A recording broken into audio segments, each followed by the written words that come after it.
c'est est-ce que je me suis ajustée pour que la parole que Dieu a envoyée, le but soit visible, le but soit atteint. Amen. Et le texte sur lequel nous allons nous appuyer, c'est Ésaïe 55. Du verset 10 au verset 11. Nous allons le lire très attentivement. On va lire beaucoup de textes aujourd'hui.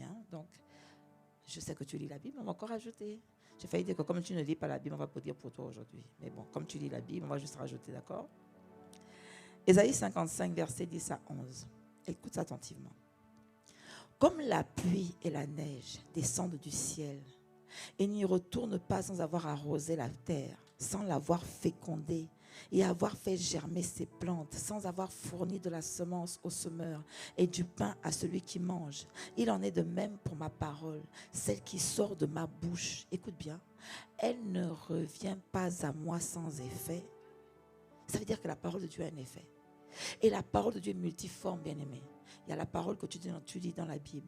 Il y a la parole que tu écoutes le dimanche. Il y a la parole que tu échanges avec les frères et sœurs, parce que ne te trompe pas. Dieu peut parler au travers de ton frère et ta sœur. Il y a les paroles, là, nous sommes dans les 12 jours de jeûne et prière. Il y a les paroles que Dieu envoie par la bouche de son serviteur pendant tous les soirs. Et Dieu dit que cette parole est censée avoir un effet. C'est-à-dire qu'elle est censée avoir quelque chose. Il y a quelque chose qui se passe quand tu l'entends, quand tu la reçois. Il dit, elle ne revient pas à moi sans effet. Il n'y a aucune parole de Dieu qui peut revenir à lui sans que cette parole n'ait produit ce pourquoi Dieu l'a envoyé. C'est pour ça que l'apôtre Ivan dit que la parole que Dieu envoie révèle ce qu'il veut faire. Amen. Donc, elle ne revient pas à moi sans effet, sans avoir... Moi, j'aime bien cette version de... je ne sais plus laquelle j'ai mis là. Sans avoir fait ce que je désire. Waouh. Dieu dit, ma parole là, il y a un désir derrière. Elle ne peut pas revenir à moi sans qu'elle n'ait fait ce que je désire dans ta vie. Dieu a un désir dans ta vie. C'est pour ça qu'il dit que je connais les projets que j'ai pour former pour toi. Ce sont des projets de paix et non de malheur qui te donnent un avenir et de l'espérance. Dieu a un désir te concernant. Et ce désir se traduit par le type de parole qu'il envoie.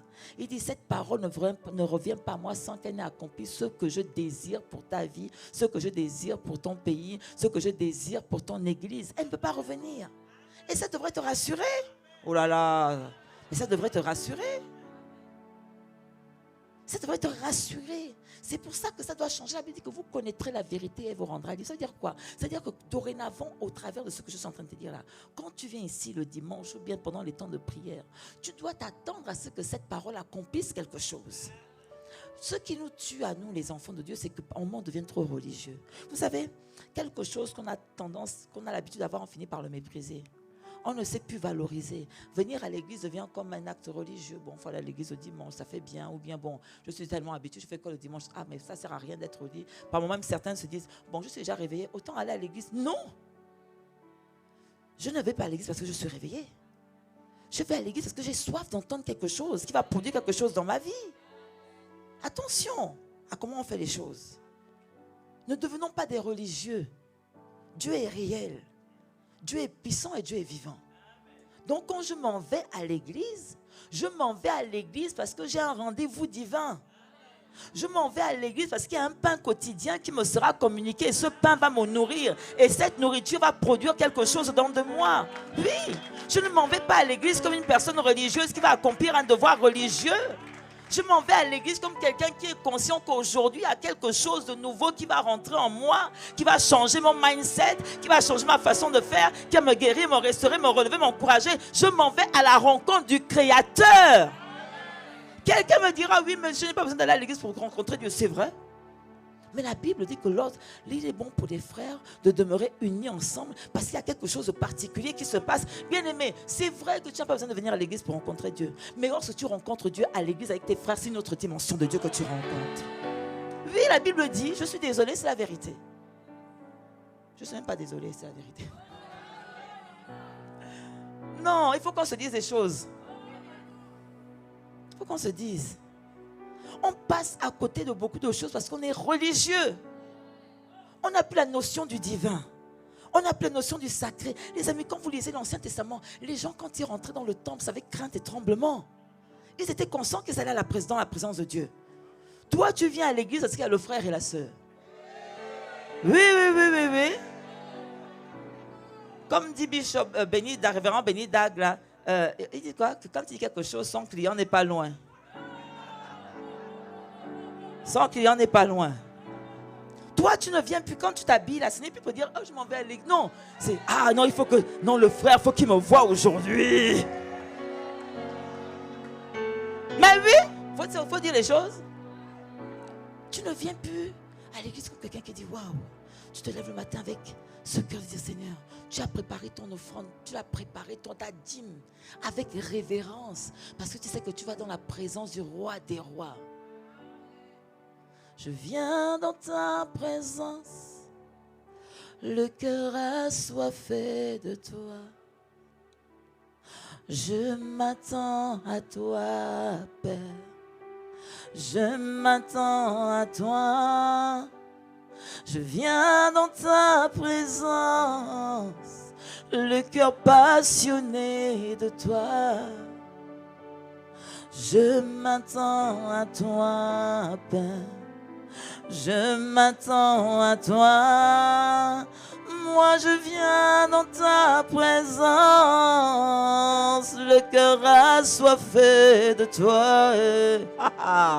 Je m'attends à toi, Père. Je m'attends à toi. Moi je viens dans ta présence, le cœur passionné de toi. Je m'attends à toi, Père.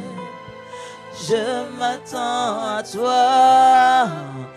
Moi je viens dans ta présence pour te contempler, toi seul. Non, toi tu n'es pas pour contempler Dieu, tu viens pour contempler le frère, le contempler.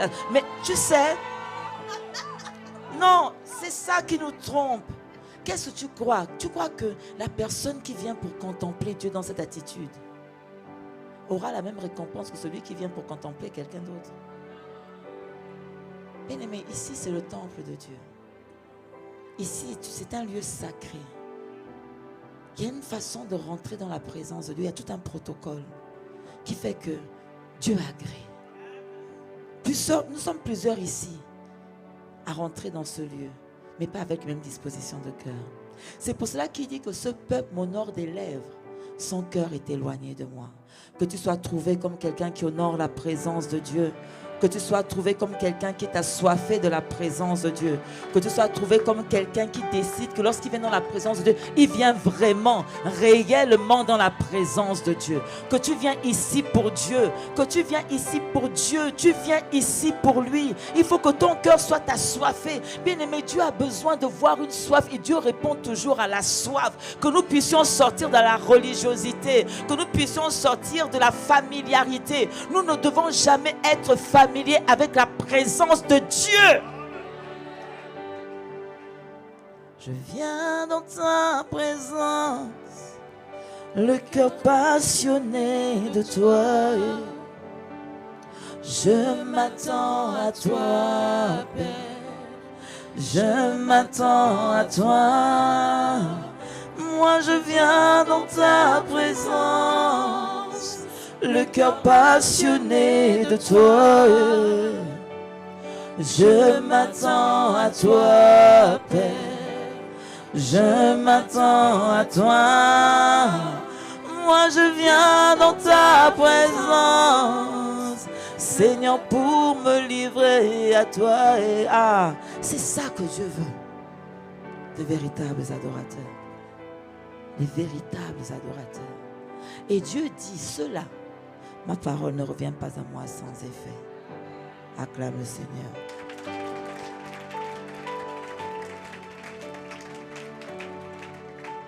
Donc il y a 3 choses que je vais voir rapidement dans le temps qui me reste. Il dit, je relis ce texte. Comme la pluie et la neige descendent du ciel et n'y retournent pas sans avoir arrosé la terre. Il dit sans avoir arrosé la terre, sans l'avoir fécondée et avoir fait germer des plantes, sans avoir fourni de la semence au semeur et du pain à celui qui mange. Bien aimé, la première chose que la parole de Dieu vient faire, elle vient t'arroser. La première chose que Dieu fait lorsqu'il envoie sa parole, c'est pour t'arroser. Parce que Seigneur, en fait, tu dois comprendre que nous sommes des terres. Oui, nous sommes déjà faits de terre et nous sommes des terres. Et Dieu ne veut pas que nous soyons des terres asséchées, mais que nous soyons des terres malléables. Et qu'est-ce qui te rend malléable? C'est la parole de Dieu. La parole de Dieu vient disposer ton cœur de sorte que Dieu puisse t'utiliser et faire ce qu'il veut. Lorsque la parole de Dieu vient et que tu n'arrives pas à devenir une terre malléable, bien-aimé, quel que soit ce que Dieu va faire, une terre sèche, qu'est-ce qu'elle fait quand on prend une terre sèche? Elle s'effrite. Tu ne peux rien faire avec, tu ne peux pas former de vase, tu ne peux rien faire. Donc la première chose que Dieu vient faire quand il vient dans ta vie, il vient te rendre malléable. Il vient te parler. La Bible dit, Dieu parle tantôt d'une manière, tantôt d'une autre. Et qu'est-ce qui se passe? C'est l'homme qui ne prend pas garde. Face à une situation, Dieu envoie une parole. Bien-aimé, lorsque tu es dans une situation de mauvaise santé, on appelle ça la mort. Ça veut dire que ta vie est sèche, ta santé est sèche et la parole de Dieu vient pour l'arroser.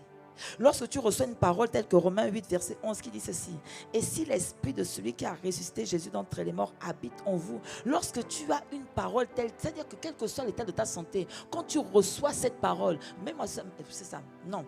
Mets-moi, Romains 8, je vais le lire.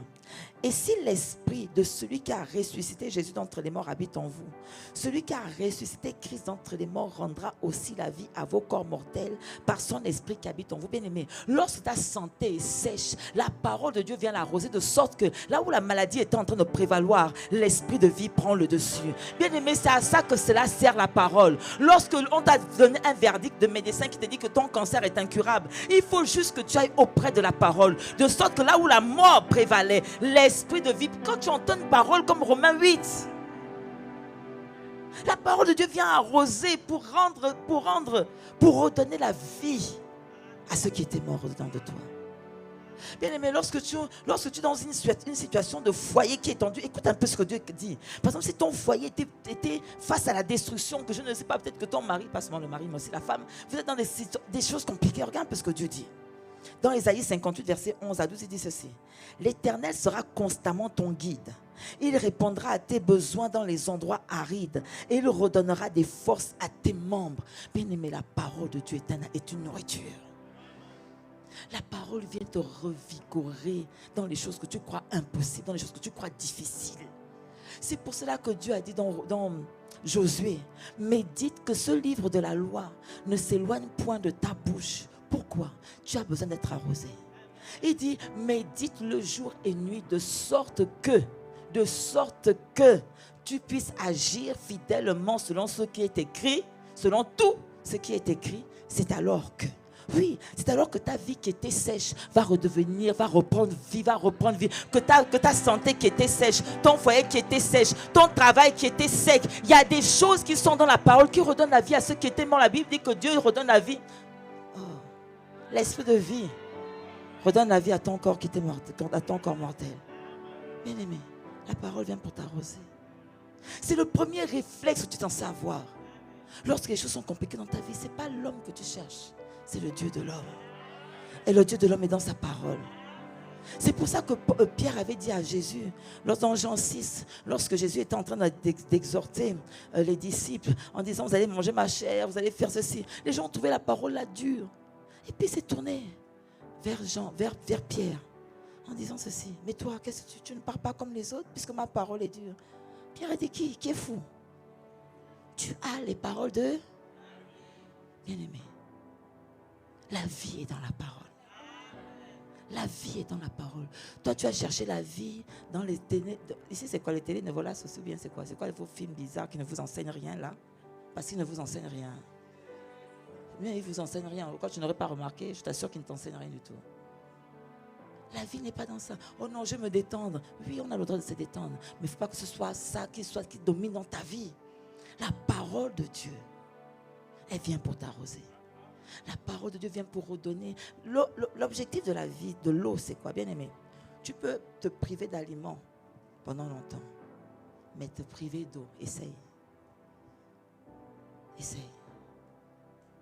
L'eau contient la vie. L'eau. Tu es l'eau de la vie, c'est ça. Intarissable toi, tu ne taris jamais. Tu ne taris jamais. Tu es l'eau de ma vie. Intarissable torrent, tu ne taris jamais. Tu ne taris jamais.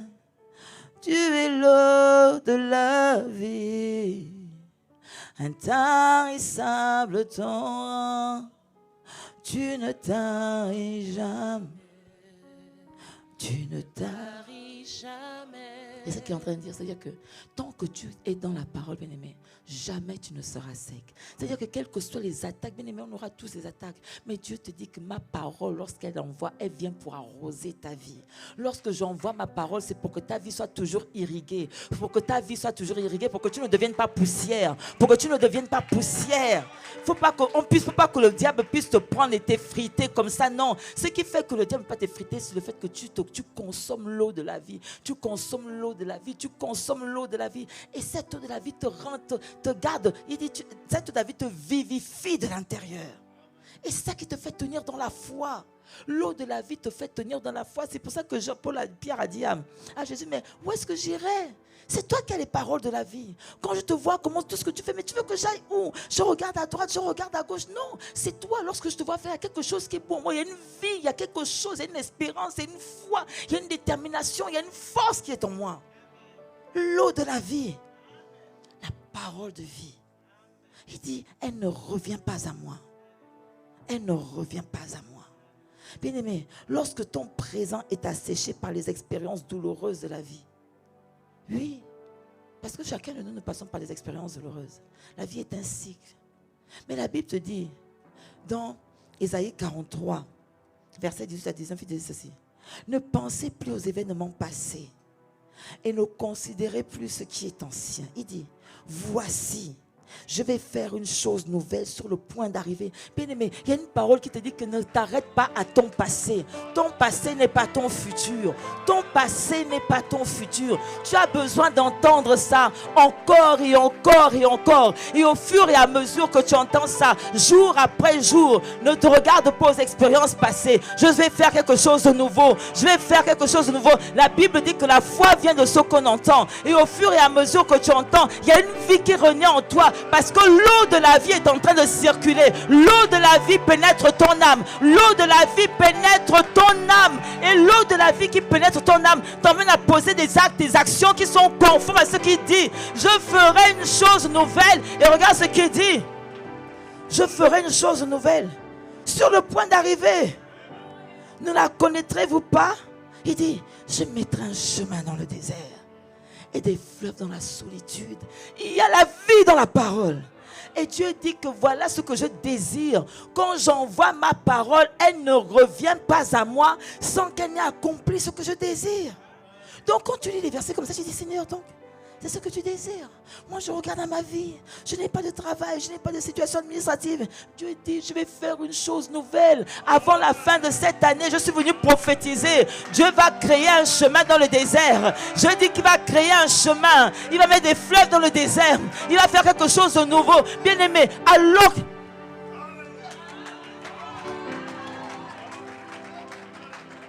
Vous savez, je donne souvent ce témoignage de ma vie. Je me suis mariée en 2002. Oui. Oh, oui, c'est ça. 2002. 2003, pas d'enfant. 2004, 2005, 2006. Je vais encourager quelqu'un ici. 2007, 2008, 2009. Il y a la vie dans la parole.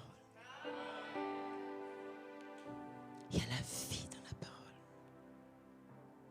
Et lorsque je passe les détails, parce que le temps est court et qu'il faut qu'on voit les deux autres points. Bien aimé, je vous donne ce témoignage pour vous faire comprendre que La parole vient pour arroser le champ de ton cœur. De sorte que ce cœur soit assez fertile, soit assez malléable pour que Dieu en fasse ce qu'il veut. Et alors que j'étais dans cette situation, on a fait les médecins, on a fait les examens, on a fait tout ce qu'il y avait à faire. Rien. Il a fallu que je prenne la résolution de dire Seigneur.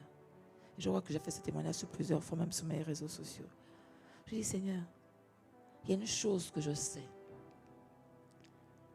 Ce que je suis aujourd'hui, je ne l'étais pas avant. Et pour rien au monde, je ne lâcherai ta main. Avec ou sans enfant, je ne lâcherai pas ta main.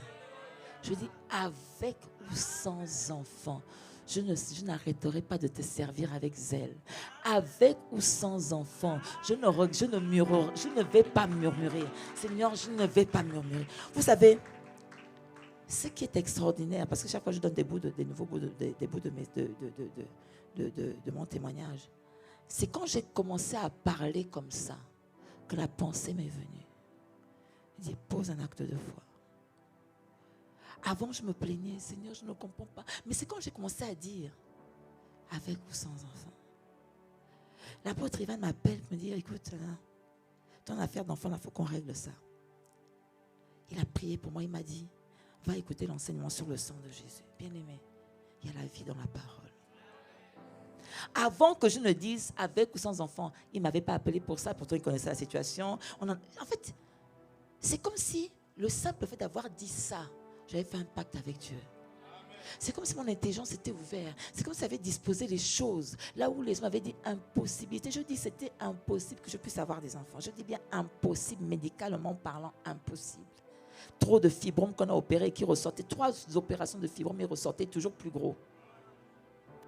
Jusqu'au point où on a dit celui-là qui est là, il est carrément, on ne peut même pas, si on enlève l'utérus, vous ne pourrez jamais avoir d'enfant.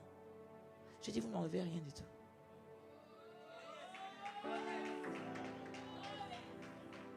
Et quand j'ai commencé à rentrer dans l'enseignement, je me dis que la parole vient pour arroser. Il dit, je viens pour arroser.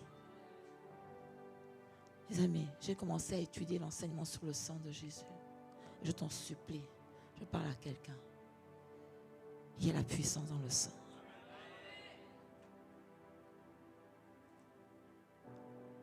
Et c'est là, quand j'ai commencé à étudier l'enseignement sur le sang de Jésus, c'est là où je reçois la parole, fais un acte de foi. J'aménage la chambre de ma fille.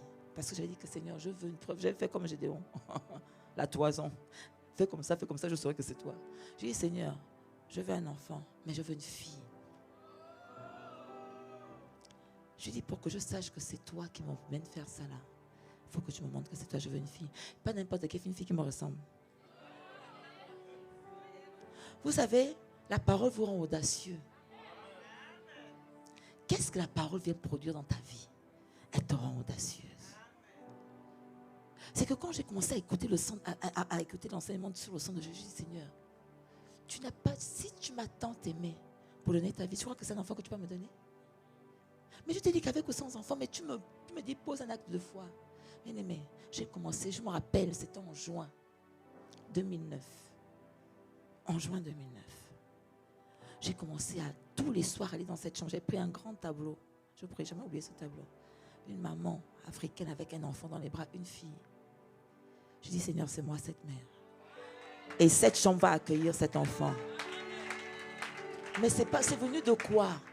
De la parole. La parole qui arrose. Mon cœur qui était fermé, mon cœur qui était aigri, mon cœur qui était attristé est devenu malléable. Dieu a commencé à me guider comme il voulait me guider. Il a commencé à me rendre obéissant aux instructions. Il a commencé bien aimé. J'allais tous les soirs dans cette chambre. L'apôtre avait déjà prié pour moi. Je dis Seigneur, maintenant ton serviteur a fait ça par maintenant, c'est toi et moi. Il m'a dit de me nourrir de cet enseignement. Bien aimé, ça a duré 1 mois, tous les soirs, c'est autant que je pouvais. J'allais dans cette chambre-là, je proclamais, j'appelais ma fille, il y avait déjà le prénom, il y avait tout. J'ai dit Seigneur, l'enfant la vient ici. Je vous ai dit que les médecins disent impossibilité. C'est pas oh peut-être madame, non, on a dit c'est pas possible.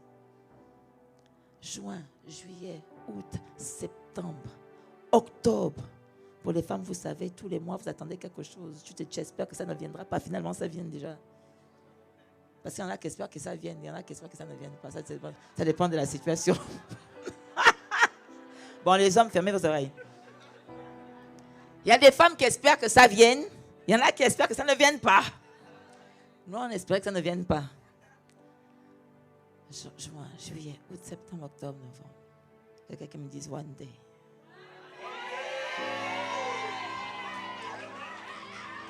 Tu es l'eau de la vie, intarissable ton. Écoute, tu ne t'as. Tu sais ce que ça veut dire? C'est-à-dire qu'il ne manque pas de solution. Tu es l'eau de la vie, intarissable ton. Tu ne t'as. Il y a toujours une solution en Christ Jésus. Là où les hommes ont dit impossible, c'est pour ça qu'il dit que rien n'est impossible à Dieu. Tu es l'eau de la vie, intarissable torrent. Tu ne taris jamais. Tu ne taris jamais. Inonde. C'est ça, non? C'est ça la suite. Inonde mon cœur. C'est ça qu'il s'agit. Inonde mon cœur. Inonde mon inonde mon cœur. Ah. Inonde mon cœur. Inonde mon cœur. Inonde mon inonde mon je dis inonde mon cœur. Inonde mon cœur. Inonde mon cœur. Bien-aimé, lorsque la parole vient arroser, vient créer la foi au-dedans de toi. Ce qui fait que lorsqu'on t'avait dit, ce qu'on avait dit impossible, la Bible dit dans Jean 11:40, si tu crois, tu verras la gloire de Dieu. La parole de Dieu vient inonder, arroser ton cœur, de sorte que ton cœur commence à croire ce que Dieu dit. Ton cœur, tes oreilles commencent à se fermer au verdict des hommes, et ton cœur commence à s'ouvrir au verdict de Dieu. Et le verdict de Dieu, c'est ce qui est impossible, il le rend possible. So, one day. Un jour comme un autre. Parce que ce jour-là, quand Joseph s'est réveillé de la prison, c'était un jour comme un autre. Il s'était couché la veille, il s'était levé en prison, il s'était couché en prison. Mais il y a toujours un one day. Où tu ne te couches pas de la même manière que tu t'es levé. Tu te couches chômeur, tu te réveilles ingénieur avec un compte. Mais c'est ça. Tu te couches sans papier, tu te retrouves avec la citoyenneté. Il y a ce qu'on appelle un one day. Il y a un one day. Tu te couches sans alternance, tu te retrouves avec 3 contrats, tu fais le choix. Il y a un one day. C'est ça Dieu. Le diable nous gagne quoi dans le temps? Le diable joue sur le temps. Il se dit tu vas te fatiguer. Il se dit tu vas abandonner. Il se dit tu vas chercher d'autres voies, d'autres chemins. Mais il n'y a qu'une seule voie, un seul chemin, c'est Jésus. C'est la parole. One day. Un jour comme les autres. Un jour comme les autres. J'ai dit, il n'y avait rien de particulier. Mais one day. Tu comptes, mais... Ah, ça devait venir aujourd'hui, c'est pas venu. Les hommes fermaient les oreilles. 2 jours, 3 jours. Dis, ah! Mais comme depuis là, entre-temps, j'ai fait plusieurs grossesses nerveuses, parce que quand vous voulez quelque chose, votre corps agit en fonction. Hein? Je me suis dit, bon, peut-être que c'est encore ça. 4-5 jours. J'ai dit, non. On dirait que... Les hommes ont fermé les oreilles. Je m'en vais acheter mon test. Vous savez, il y a des choses, hein. Vous vous dites, quand ça va arriver, vous imaginez le scénario. Oh, je vais faire comme ça. Je vais faire comme ça. Ah, regarde, quand j'ai vu les 2 barres.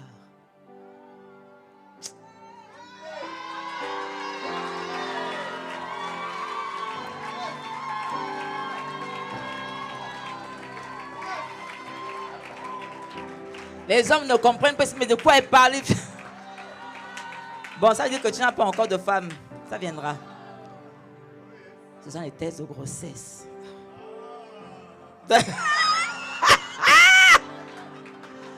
les amis, je vais exhorter quelqu'un à ne jamais abandonner.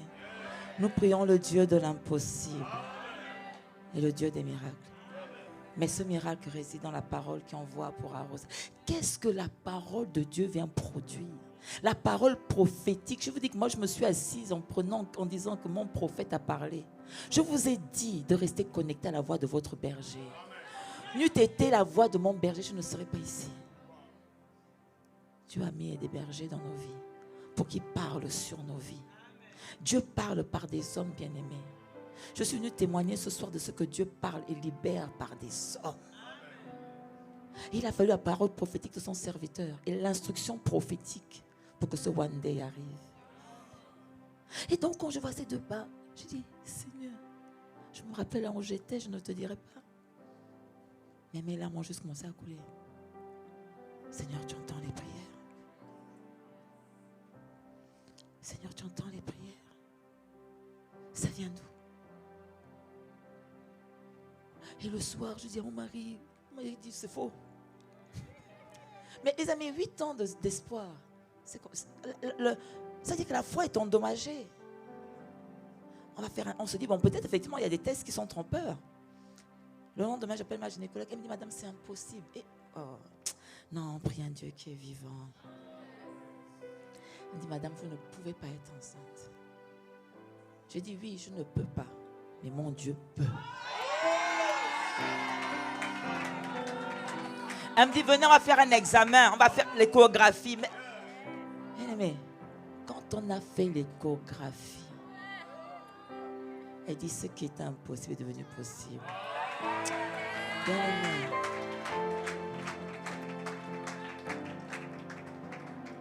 Ce jour-là, j'ai dit, qui est comme toi? Aucun Dieu n'est comparable à toi.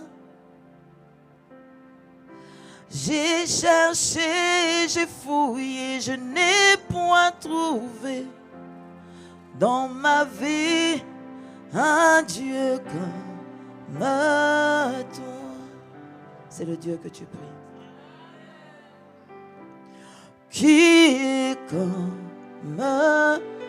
qui est capable d'effacer les verdicts des médecins.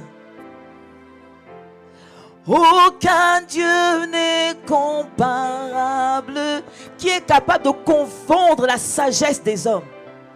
J'ai cherché, j'ai fouillé, je n'ai point trouvé dans mon histoire un Dieu comme. Mais c'est venu d'où? De la parole qui est venue arroser le champ de mon cœur. Et quand elle voit ça, elle dit c'est impossible. Elle dit madame, cette grossesse, je ne pense pas qu'elle tiendra la route. J'ai dit madame, il a fait le plus dur. Il continuera ce qu'il a commencé. Il rendra son œuvre parfaite. Aucun Dieu n'est comparable. J'étais obligé de parler la parole. Parce qu'en face de moi, tu as une résistance. Quelqu'un qui veut venir détruire la foi que Dieu a fait naître par la parole. Il est venu arroser le champ de mon cœur pour que mon cœur soit malléable pour recevoir la parole et que cette parole enfante son désir qu'il avait pour moi de me donner cet enfant. Il y a un désir qu'il a pour toi. Mais il faut que ton cœur accepte ça. Et ton cœur l'accepte comment? Lorsque la parole vient arroser, lorsque la parole vient rendre ce qui était sec, le rendre malléable pour que le vase que Dieu veut former puisse se former, parce qu'il est le potier de ta vie. Il a une forme qu'il veut donner à ta vie. Il y a une forme que Dieu veut donner à ta vie. Mais cette vie-là, elle est dans ton cœur. Il faut donc que ton cœur soit réceptif. Et qu'est-ce qui rend ton cœur réceptif? C'est l'eau de la parole. L'eau de la parole. L'eau. Elle dit ça ne tiendra pas. 1 mois est passé, 2 mois est passé, 3 mois est passé. C'est quel sexe? Fille. Oh God! Nous avons un Dieu qui entend les prières. Alors, je ne sais pas si c'est moi qui avais vu ça dans l'échographie, mais je veux dire qu'elle me ressemblait. Dans l'échographie, en plus, elle me ressemble. Elle me dit, madame, vous ne pouvez pas savoir. Je dis, madame, j'ai déjà dit. Non, je veux dire que l'eau de la parole vous rend audacieux. Quand la parole est rentrée dans ton cœur, la femme à la perte de sang avait entendu parler de ceux qui avaient un Jésus qui guérissait. La parole, et cette parole est rentrée dans son cœur. Elle a dit, ce Jésus qui guérit là, si seulement je peux toucher le pan de sa robe. Elle a juste touché. Jésus a dit, il y a une force qui est sortie. Cette force qui est sortie de Jésus, elle rentre. Bien aimé, il y a une force qui sort de la parole que lorsqu'elle rentre en toi, je dis lorsqu'elle rentre en toi, 3 mois sont passés, 4 mois, 5 mois, 6 mois, 7 mois, 8 mois. Et formatrice que j'étais, je faisais mes formations en talons, en grossesse. Bien aimé, elle avait dit, madame, vous ne pourrez pas accoucher par voie basse. J'ai dit, madame, depuis le début, tu n'as pas encore compris que ce n'est pas moi qui ai fait ça. Il y a un Dieu. Jusqu'à 2 semaines avant l'accouchement, je donnais les formations avec le ventre comme ça, et puis les talons. J'ai dit, Seigneur, tu as mis cet enfant, il sortira comme tu veux. Elle m'a dit, obligatoirement, madame Césarine, j'ai accouché par voix basse. Acclame le Seigneur. Je dis, acclame le Dieu qui envoie sa parole pour que ton cœur soit arrosé. Il envoie sa parole. Bien-aimé, le combat spirituel, c'est un combat de parole contre parole. Mais si tu ne connais pas la parole, tu vas combattre comment? Tu fais comment pour répondre à l'adversaire? Comment tu fais? Elle avait dit c'est impossible. J'ai accouché par voie basse. Ok, avec péridurale, aux grandes dames, ma grand-mère. Je ne sais même pas pourquoi tu as pris la piqûre, tu ne peux pas pousser. Je dis pardon. Mais par voie basse. Qui est comme toi? Ce que l'homme avait dit impossible. Je dis bien, sur tous les plans, Dieu a confondu les médecins. Et quand cet enfant-là est sorti, photocopie. Je dis photocopie. Mais je vous dis, vous savez, il y a des choses comme ça que Dieu fait dans votre vie pour vous marquer à jamais. Ce sont ces choses qui font que vous arrivez à un point d'inflexion, vous dites, quel que soit ce qui m'arrive, je ne peux pas lâcher ta main. Tu m'as prouvé que tu es vivant. Bien aimé, je dis photocopie. Jusqu'à présent, vous voyez ma fille. Mais je vous dis une chose, j'étais là 15 ans. Et quand je regarde cet enfant, je dis toujours, toi là, tu n'es pas n'importe qui. Dieu t'a emmené dans des conditions dites impossibles. C'est-à-dire que tu as traversé des choses dites impossibles. Bien aimé, la parole vient pour arroser le champ de ton cœur. De sorte que ce qui était sec et que le diable pouvait effriter, Dieu le rende malléable pour que lui puisse former. Acclame le Seigneur.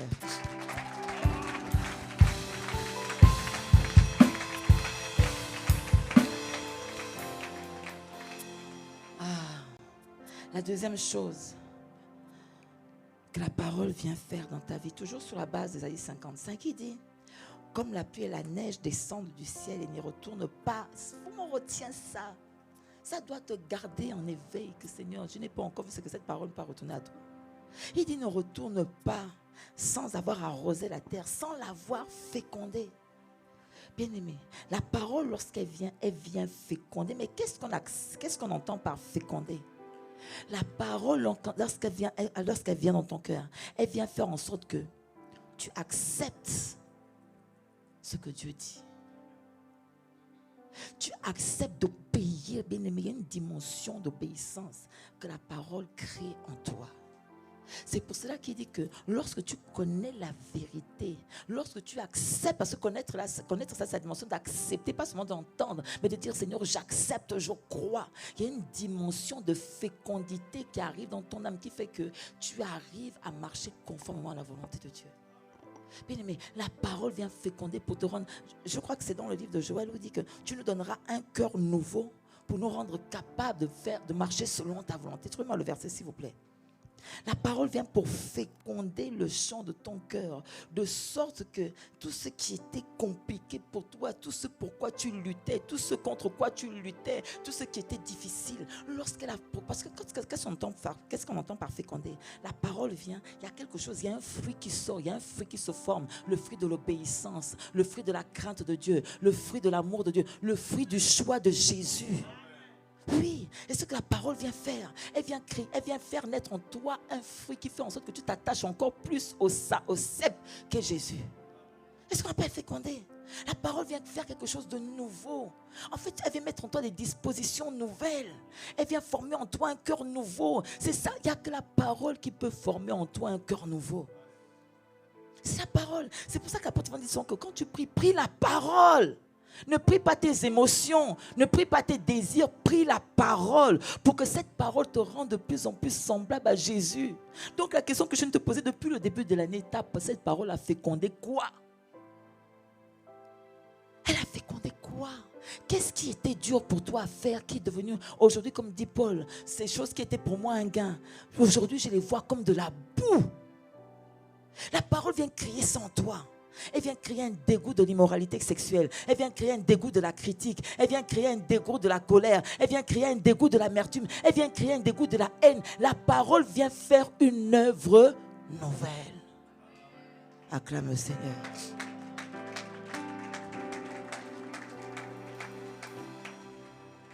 La parole, lorsqu'elle a fécondé ton cœur, elle change ton langage. C'est là où on voit que la parole agit. Lorsque tu étais hier quelqu'un qui passait son temps à se plaindre de tout, c'est toi tu te plains de tout matin, midi et soir, ce qui fait que les gens ne veulent même plus rester avec dans ta présence. Mais qui aime rester dans la présence de quelqu'un qui passe son temps à se plaindre? Personne n'aime ça, tu vas nous polluer? Oh non, non.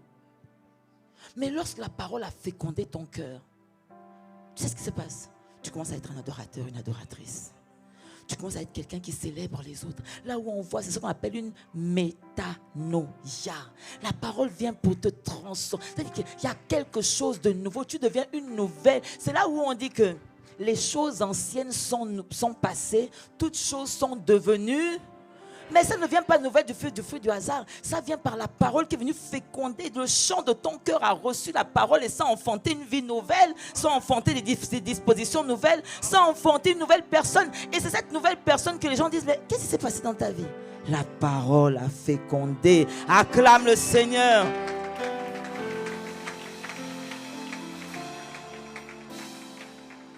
C'est là où tu commences à parler comme Dieu parle. Tu commences à pardonner comme Dieu pardonne. Tu commences à être celui qui arrange et pas celui qui dérange. Pas celui qui envenime la situation. Tu commences à être celui qui protège l'église, qui devient le protecteur de son frère. C'est ce que la parole produit lorsqu'elle féconde. Il y a une vie nouvelle qui naît en toi. Tu ne peux pas être à l'église depuis des années, on ne voit pas de fécondation du fruit de la parole qui vient. Les amis, est-ce qu'on peut s'examiner? Le trimestre, nous sommes en train d'aller en fin d'année. Toutes ces paroles qui ont été envoyées ont fécondé quoi? Qu'est-ce qui est sorti de là? Qu'est-ce qui est sorti, bien-aimé? Posons-nous la question. Pourquoi tu viens ici tous les dimanches? Qu'est-ce que cette parole produit? Est-ce que l'amour, est-ce que tu aimes plus ton prochain? Est-ce que tu es plus enclin à prendre soin des âmes? Ou bien tu continues encore à vivre pour toi? Cela démontre que la parole n'a rien fécondé. Ou du moins pas quelque chose de probant. Est-ce que tu es plus à même? Est-ce que tu es plus enclin à semer pour que l'œuvre de Christ avance dans cette ville de Trois-Rivières? Est-ce que tu es de ceux qui disent, Seigneur, pas ma volonté, mais ta volonté? Mais la parole de Dieu vient enfanter un cœur nouveau.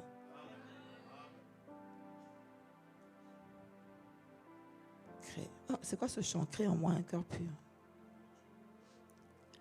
Crée en moi un cœur pur. Oh Dieu, crée en moi un cœur pur. Écoute. Renouvelle en moi un esprit bien disposé. Ah. Oh Dieu, crée en moi un cœur pur. Oh Dieu, crée en moi un cœur pur. Je dis oh Dieu, crée en moi un cœur pur. Renouvelle un esprit bien disposé. Ah. Oh Dieu, crée en moi un cœur pur. Renouvelle en moi, renouvelle en moi un esprit bien disposé. Oh Dieu, crée en moi un cœur pur. David disait, Seigneur, sonde mon cœur et connais mes pensées. Montre-moi si quelque chose de bon a été enfanté au-dedans de moi. Bien-aimé, lorsque la parole vient féconder, elle crée en toi un cœur pur. Elle crée en toi un cœur nouveau. Pourquoi? Parce que le fruit qui ressort est le fruit qui est conforme à la parole que Dieu donne. Et c'est la troisième chose que la parole fait. Elle fait germer quelque chose de nouveau. Elle fait germer parce qu'après la fécondation, il y a le fruit qui sort. Lorsqu'un homme et une femme vont ensemble, ce qui était le cas de ma fille, il y a ma fille qui est sortie. Bien-aimé, c'est ça. Il y a un fruit qui sort. Il n'y a pas fécondation sans fruit. Après, ça dit que ça veut dire que tu as avorté, mais que tu n'avortes jamais de ta destinée. Parce que ce fruit est le fruit qui te conduit sur le chemin de ta destinée. Bien-aimé, qu'il n'y ait pas avortement de ta destinée. Laisse sa parole féconder pour faire germer les projets de paix et non de malheur que Dieu a préparés pour toi. Comment crois-tu que ces projets de paix, Dieu t'annonce à l'avance que j'ai pour toi des projets de paix et non de malheur qui te donnent un avenir de l'espérance. Mais ces projets sont produits par quoi? Par la parole. C'est pour ça qu'il dit dans Isaïe que cette parole que j'envoie, c'est pour accomplir mes desseins, mes désirs. Mais c'est à toi de recevoir sur le champ de ton cœur. Mais l'être humain, c'est le cœur, c'est pas le corps. L'être humain, c'est l'âme. C'est le cœur. Le corps, l'être humain, c'est un être. On appelle ça un an. C'est quoi? C'est un esprit. Oh, non. Ah, ça m'inquiète.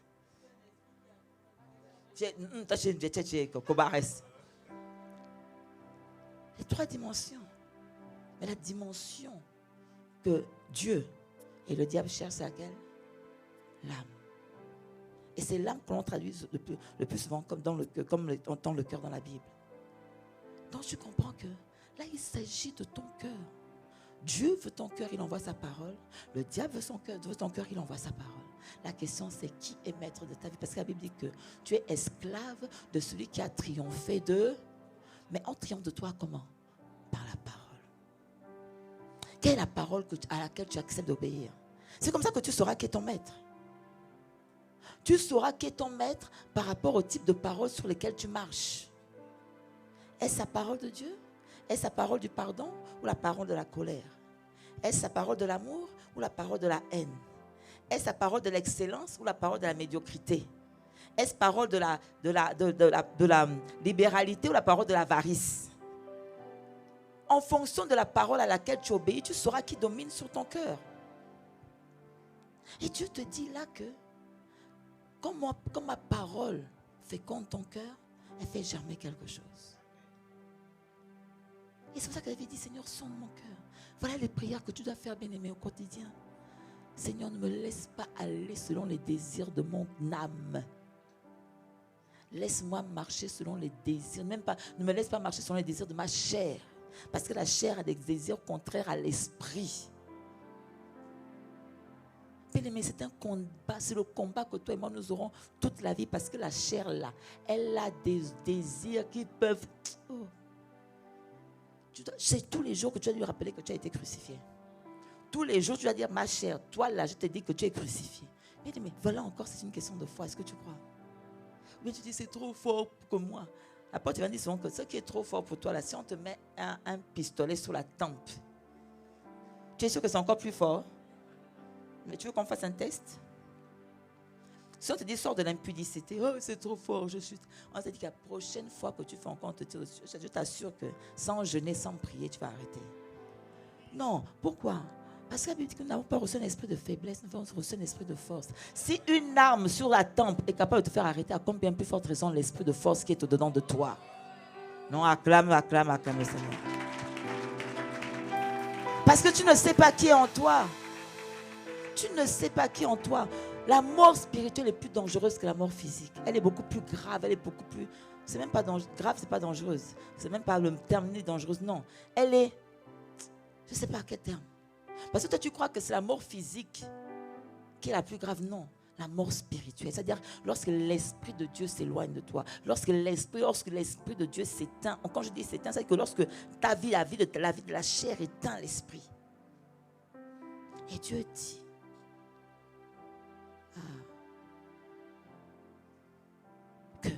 qu'il a mis en toi son esprit pour que te rendre capable.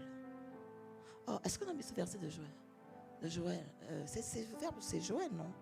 J'ai mis en toi, je mettrai en vous un esprit nouveau. Oui, c'est Joël 2, il me semble, non? Ézéchiel? Après, il n'y a pas dans Joël? Bon, Ézéchiel, alors mettez-moi. Cherchez-moi dans Joël, je crois qu'il y a un truc pour vous rendre capable de marcher. Cherchez-moi ça, mais je vais déjà dire ça. Non, vas-y. Ah, peut-être oui, c'est ça, Ézéchiel, oui. Je leur donnerai un même cœur et je mettrai, regarde, je leur donnerai un même cœur et je mettrai en vous un esprit nouveau.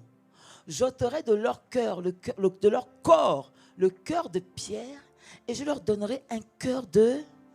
Regardez un peu ce qu'il dit, le cœur de pierre. Le cœur de pierre devient cœur de chair quand l'eau de la parole, dans la première dimension, là, quand on dit que le cœur vient arroser. C'est pour que le cœur de pierre devienne un cœur de chair, lorsque la parole vient arroser. Il dit, par ma part, il dit, je leur donnerai un même cœur et je mettrai en vous un esprit nouveau. J'ôterai le cœur de leur corps, le cœur de pierre, et je leur donnerai un cœur de chair, vas-y, afin qu'ils suivent. Bien aimé, c'est une question de cœur. De toi-même, tu ne peux pas. C'est pour ça que Jésus disait dans le Jean que sans moi, vous ne pouvez rien faire. C'est ce que Ézéchiel dit là. Afin qu'ils suivent mes ordonnances et qu'ils observent et pratiquent mes lois. Et la conséquence de ça, c'est et je serai leur Dieu.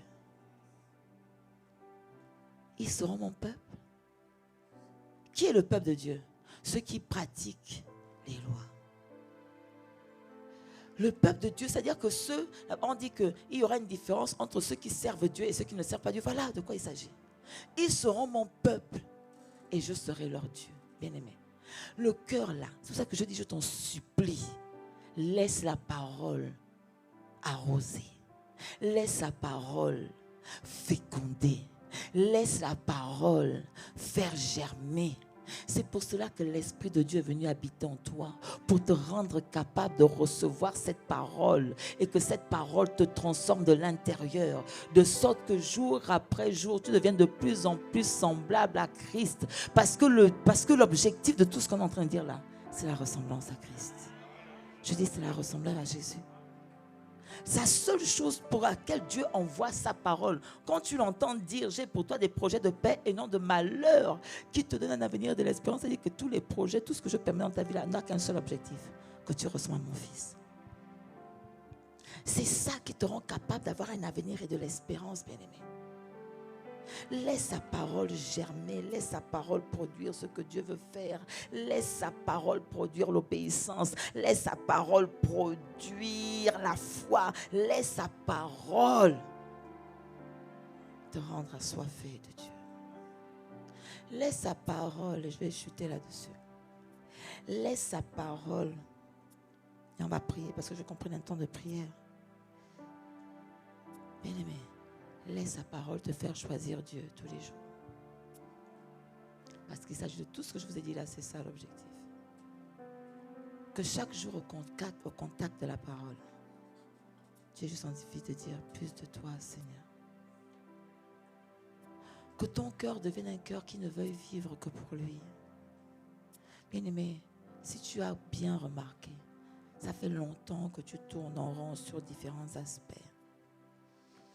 Et ça fait longtemps que l'Esprit de Dieu te dit, il y a des paroles qui sont suspendues dans l'air, que Dieu a envoyées, mais qui ne peuvent pas repartir à lui sans qu'elle ait arrosé, fécondé et fait germer le champ de ton cœur. Pour produire ce qui est conforme à sa volonté pour ta vie, pas ce qui est conforme à ta volonté pour ta vie. Laisse sa parole te rendre capable de dire tous les jours, plus de toi, Seigneur. Plus de toi, Plus de ta ressemblance, plus de toi, plus de discernement de ta voix, de ta volonté, Seigneur, plus de toi. Bien-aimé, laisse la parole te rendre capable de dire comme dans Hébreux 7, verset 8, il dit, c'est pourquoi prenez à cœur ce que dit l'Esprit Saint.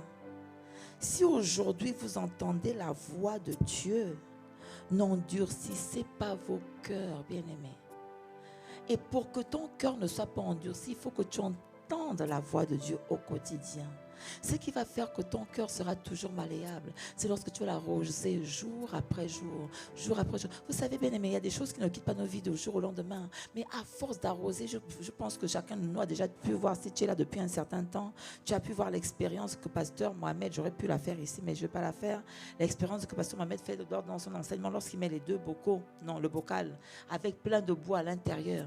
Et plus il verse de l'eau, l'eau qui était noire, sombre, complètement sombre, au fur et à mesure qu'il verse l'eau, cette eau finit par changer de couleur et finit par devenir claire, bien aimé. L'eau de la parole finit par faire en sorte que tout ce qui était noir, tout ce qui était mauvais dans ton cœur, au fur et à mesure, l'eau de la parole vient te laver, l'eau de la parole vient te laver, l'eau de la parole, et finit par rendre ton cœur pur. Mais ça vient de quoi? Par ce type de prière. Plus de ta ressemblance. C'est ce que tu es en train de dire. Lorsque tu es en train de dire plus de ta ressemblance, tu es en train de dire, Seigneur, nettoie-moi. Mon cœur est tellement sombre, mon cœur est tellement sale. Seigneur, verse l'eau de ta parole pour que je puisse au fur et à mesure te ressembler. C'est cette prière que tu vas faire ce soir avec moi. Seigneur, plus de toi. Je ne veux pas continuer cette fin d'année comme je l'ai commencé, en écoutant ta parole d'une oreille distraite, en venant dans ton église avec d'autres intentions, en étant dans ta présence comme si je n'y étais pas, comme si j'étais comme un glaçon. Non, Seigneur, je veux avoir des dispositions de cœur qui t'agréent, qui te plaisent, Seigneur. Je veux m'offrir comme un sacrifice vivant, parce que tu as dit que c'est ça qui pour toi est un culte raisonnable. Est-ce que tu peux dire avec moi, plus de toi, Seigneur? C'est-à-dire que tu es en train de dire plus de ta parole, ah. Plus de ta ressemblance, plus de toi,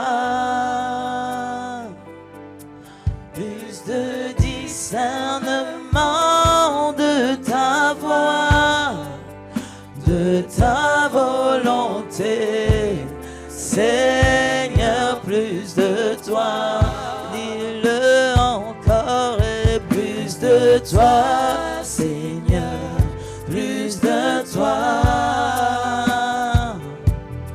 Plus de ta ressemblance, plus de toi, plus de discernement de ta voix, de ta volonté, Seigneur, plus de toi, dis-le encore, et plus de toi, Seigneur, plus de toi.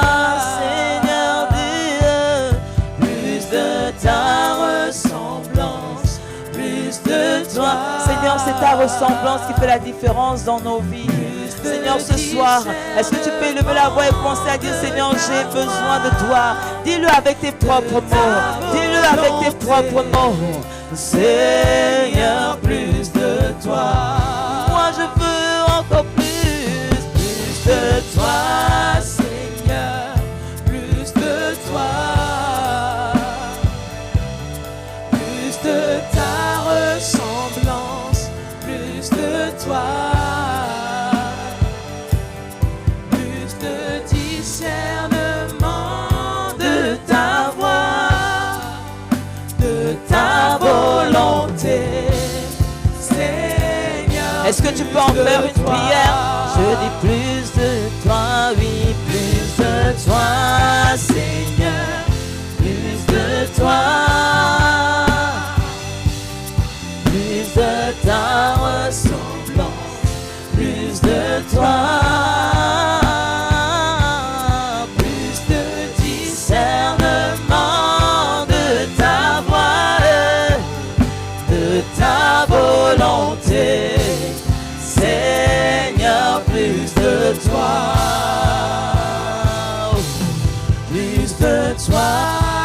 entends nos prières ce soir. Plus de toi. Nous n'avons pas la capacité, Seigneur. Plus de ta ressemblance. Mais au travers de ces paroles, nous sommes en train de te traduire notre volonté. Notre volonté, c'est plus de toi. Seigneur, plus de désir d'être dans ta présence. Plus de désir de t'obéir. Plus de désir de te suivre. Plus de désir de marcher dans tes pas. Je dis plus de toi, oui, plus de toi, Seigneur. Plus de toi. Dis-moi, je veux plus de toi.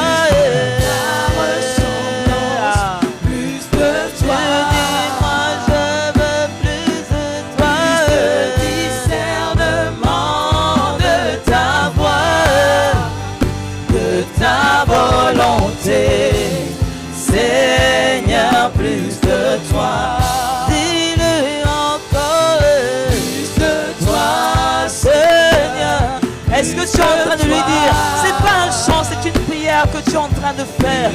Ah, parle à ton Dieu en ce soir. Parle à ton Dieu. Et dis-lui, Seigneur, dans ce domaine, je n'y arrive pas.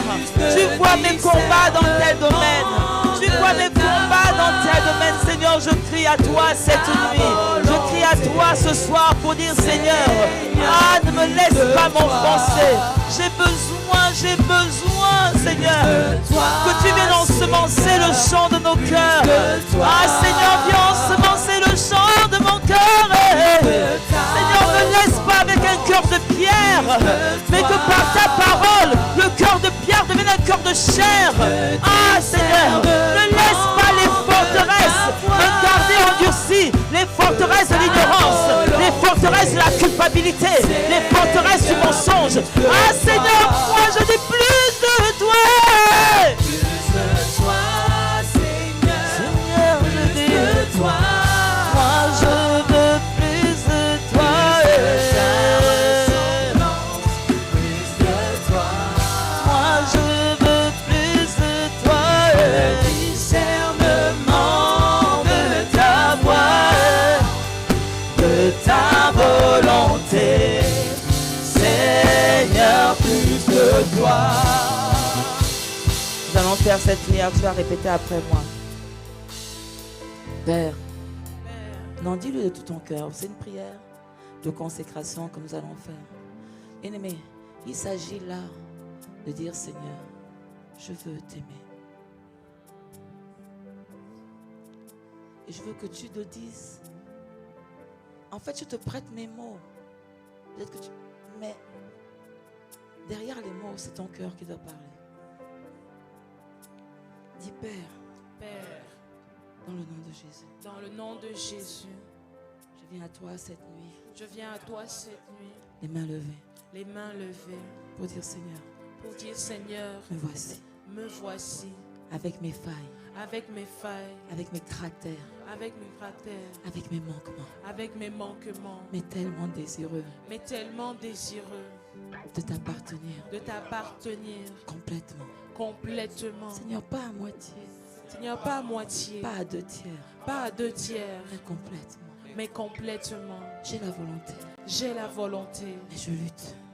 mais Mais je lutte, je lutte mais je lutte contre certaines addictions. contre certaines Je addictions. lutte Je lutte contre la colère, contre la colère, contre l'amertume, contre l'amertume, contre la jalousie. contre la jalousie. Mais je ne veux pas ces choses. Mais je ne veux pas ces choses. Dis-le lui sincèrement, je ne veux pas. Je ne veux pas Seigneur, ces je ne choses. veux pas demeurer dedans. Je ne veux pas Je ne veux pas dedans. demeurer dans l'immoralité Je ne veux pas sexuelle. demeurer dans Je ne veux pas l'immoralité demeurer sexuelle. dans la pornographie. Je ne veux pas Je ne demeurer veux dans pas la demeurer pornographie. dans l'impudicité. Je ne veux pas demeurer Je ne dans veux pas. l'impudicité. Je ne veux Seigneur, je te veux. je te veux. Alors je dis, me voici. Alors je dis, me voici. Dis-lui, me voici. Me voici. Aide-moi.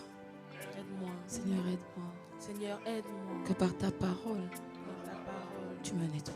tu me nettoies. Tu me purifies. Tu me purifies. Tu me sanctifies. Tu me sanctifies. Que par ta parole, Par ta parole, tu me remettes sur le droit chemin. tu me remets sur le droit Que chemin. par ta parole, Que par ta parole, tu me rendes accroché à tu toi. me rendes accroché à toi. Que par ta Que parole, par ta parole, tu me rendes dépendant de tu toi. me rends dépendant. Que de par toi. ta parole, parole, par ta parole, tu me rendes enraciné en toi. enraciné en toi. De sorte que, Seigneur, De sorte que lorsque le tentateur viendra, lorsque le tentateur je viendra, puisse tenir ferme. je puisse tenir ferme. C'est toi qui as dit, C'est toi qui as dit, veillez et priez veillez et priez afin de ne point tomber afin de ne point tomber dans la tentation. dans la tentation. Seigneur, je ne veux plus tomber. Seigneur, je ne veux plus tomber. Je ne veux plus repartir en arrière. Je ne veux plus repartir en arrière. Je veux courir Je veux courir et remporter et remporter ce combat de la ce foi. combat de la Je foi. veux courir, Je veux courir, garder la foi garder la foi, et révéler ton nom. révéler ton Je nom. veux courir, Je veux courir, garder la foi garder la foi et glorifier ton et nom glorifier ton dans nom ma génération. dans ma génération. Dis-le avec tes propres mots. Prie, prie, prie. Demande.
Ne me laisse pas sans toi, ne me laisse pas sans toi, ne me laisse pas sans toi, ne me laisse pas sans toi, ne me laisse pas sans toi, ne me laisse pas sans toi, ne me laisse pas sans toi, ne me laisse pas sans toi.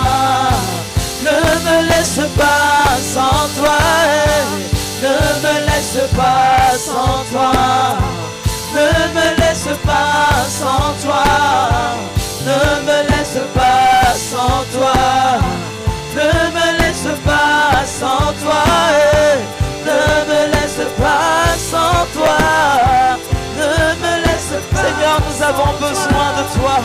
Ah, cette prière est une prière de consécration. Pour dire, Seigneur, ne nous laisse pas sans toi. Ne nous laisse pas aller là où tu n'es pas. Ne nous laisse pas choisir ce que tu n'as pas préparé. Ne nous laisse pas, Seigneur, ce que tu n'as pas agréé. Ne nous laisse pas. Seigneur, ne nous laisse pas faire des choix qui ne sont pas des choix. Ne nous laisse pas emprunter de chemins qui ne sont pas des chemins. Tu as dit, Seigneur, dans ta parole, telle voie paraît droite à un homme, alors que son issue, c'est la mort. Il n'y a que toi qui peux nous montrer la voie de la mort et la voie de la vie. Ah, Seigneur, nous te supplions, accorde-nous la grâce de choisir la vie. Accorde-nous la grâce de choisir ta vie.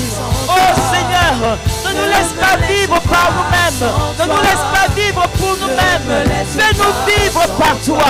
Fais-nous vivre pour toi. C'est ce pourquoi tu nous as suscités dans cette génération. C'est ce pourquoi tu nous as tenus encore en vie en ce temps, dans cette saison de notre vie. Oh God, ne nous laisse pas sans toi. Ne me laisse pas sans toi. Ne me laisse pas sans toi. Ne me laisse pas. Seigneur, je t'en supplie. Ne me laisse pas aimer ce que toi tu n'as pas aimé. Ne me laisse pratiquer. Ne me laisse pas pratiquer ce qui n'est pas de toi. Ne me laisse pas. Je prie. Ne me laisse pas sans toi. Ne me laisse pas sans toi. Seigneur, je soupire. Ne me laisse pas. Ne me laisse pas me tromper de voix. Ne me laisse pas me tromper de choix. Ne me laisse pas. Oh, est-ce que tu es en train de lui demander? Ne me laisse pas sans toi. Oh, bien-aimé, est-ce que tu es en train de lui demander? Il dit, je mets devant toi la vie et la mort. Choisis la vie. Ne me laisse pas sans toi. Ne me laisse pas. Je dis sans toi. Ne me laisse pas sans toi. Ne me laisse pas sans toi. Seigneur, moi je ne veux pas. Moi, oh, j'arrive même pas à trouver. Jésus, je ne veux que toi. Jésus, je ne veux que toi. Jésus, je ne veux que toi. Dis-le lui. Jésus, je ne veux que toi. Seigneur, voilà. Jésus, je ne veux que toi. Il s'agit de toi. Jésus, je ne veux que toi. Au quotidien, il s'agit de toi. Jésus, je ne veux que toi. Que toi. Jésus, je ne veux que toi. Que toi. Jésus, je ne veux que toi. Seigneur, que toi. Jésus, je ne veux que toi. Je ne veux que toi. Jésus, je ne veux que toi. Entends ma voix. Jésus, je ne veux que toi. La voix de mes supplications. Jésus, je ne veux que toi. La voix de mes soupirs. Jésus, je ne veux que toi. Jésus, je ne veux. Jésus, je ne veux que toi. Jésus, je ne veux que toi. Jésus, je ne veux que toi. Jésus, je ne veux que toi. Jésus, je ne veux que toi. Jésus, je ne veux que toi. Seigneur, c'est notre supplication. Père, c'est notre prière. Seigneur, tu as dit, tu feras selon ce que nous portons à tes oreilles. Voilà la prière de ton peuple. Nous ne voulons que toi. Mais mets en nous un esprit nouveau. Des dispositions nouvelles par l'ensemencement de ta parole. L'ensemencement, la fécondation. Seigneur, afin que ce que tu désires pour nos vies s'accomplisse. Accorde-nous la grâce, Seigneur, de voir la manifestation de ta parole être attestée dans nos vies. Père, entends ton peuple ce soir. Nous ne voulons que Jésus. Esprit de Jésus, entends l'Église. Nous ne voulons que Jésus.